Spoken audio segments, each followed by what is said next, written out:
ശരവണൊന്നും വിളിക്കണ്ട, അത് ഞാൻ തരാം. എന്നാലും ശരി, 3 ലക്ഷം അല്ലേ ഒരു കാരൻസി.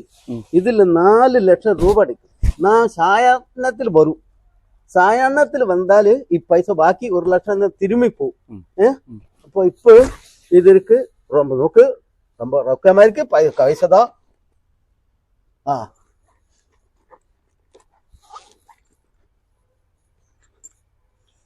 അടക്കി അടക്കി അടക്കി നല്ലോണം ഇവിടെ കൊണ്ടുവെക്കാം. അണ്ണാ ഡെയിലി ഞാൻ വരും കളക്ഷൻ, ഡെയിലി കളക്ഷനാ, അല്ലാതെ ആഴ്ചയിലൊന്നും വരാൻ പറ്റില്ല. ഡെയിലി കളക്ഷൻ, ഡെയിലി കാശ് കിടക്കണം. കിടക്കും. ശരിയല്ലേ? ശരിയാ ശരിയാ ശരിയാ. എന്നാലും ശരി, ഞാന് ഇപ്പൊ എന്താ ശരണം, ഞാൻ ഫോൺ കൂപ്പറ. അപ്പൊ ശരി ശരി ശരി ശരി ശരി. അല്ലാ,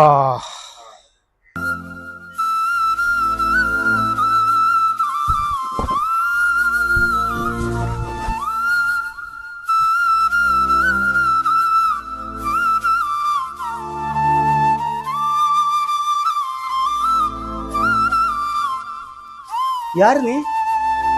இந்த வீடுல ഓണർ എങ്ക ഇരിക്ക്? ഇയാരാ? ഞാനാണ് വീടിന്റെ ഓണർ. ഇത് നമ്മളെ വീട് തന്നെയാ, ഞാൻ തന്നെയാണ് ഇവിടുത്തെ ഓണർ. എന്തേ என்ன இது? அந்த பிஜுன் வீடு தானே இது? 3 லட்சம் ரூபாய் நான் கேஷ் எண்ணி பலிசை கொடுத்திருக்கு. 1 லட்சம் ரூபாய் இன்னும் திரும்பி வாங்க அதுவும் கொடுத்திருக்கு. 4 லட்சம் ரൂபாய் എനിക്ക്. എങ്ക നിങ്ങൾ യാരെ പറ്റി? എന്താ ചങ്ങായി രാവിലെ തന്നെ വന്ന് പുറലെന്നും കാട്ടി ഞെട്ടിക്കണേ? അതൊക്കെ എന്താ തലക്ക് വരുന്നില്ലേ? പുറത്ത് ഞാൻ എപ്പടി പോകും? എന്റെ 3 ലക്ഷം രൂപ 4 ലക്ഷം രൂപ ഇருக்கு. ഞാൻ എപ്പടി പോകും? അല്ലേ அந்த അയോഗ്യ ഫയൽ യാർതാണ്? அந்த ബിജു അയോഗ്യ ഫയലെ ജാതി മക്കള് രാവിലെ തന്നെ മനുഷ്യനെ ബേജാറാക്കാൻ വന്നാല് എന്റെ 4 ലക്ഷം രൂപ അണ്ണാ തിരുവണേ അണ്ണാ, அந்த பைய திருட்டு பைய 4 ലക്ഷം രൂപ എന്നെ കുടിച്ചാച്ചല്ല. ഞാൻ എന്നെ പണ്ടുവണ്ണാ. ഇതന്നെയാ ഞാൻ എന്നോട് മലയാളത്തിൽ പറഞ്ഞത്. ഇതിന്റെ വീട് തന്നെയാ, അതിന്റെ വീട് തന്നെയാണ്. 10 കൊല്ലാടി തറവാട്ടില് കാരണവർ ഞാൻ തന്നെയാ. ആരെങ്കിലും വീട് ചൂണ്ടിക്കാട്ടി പൈസ കൊടുക്കുമ്പോ ആലോചിക്കേണ്ടി. இந்த வீட்டுல இந்த நான் 4 ലക്ഷം രൂപ കേസ് വേണ്ടി കൊടുത്തണ്ണാ.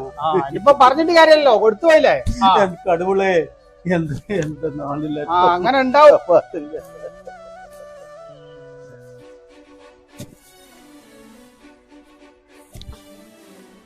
പാവ അണ്ണൻ.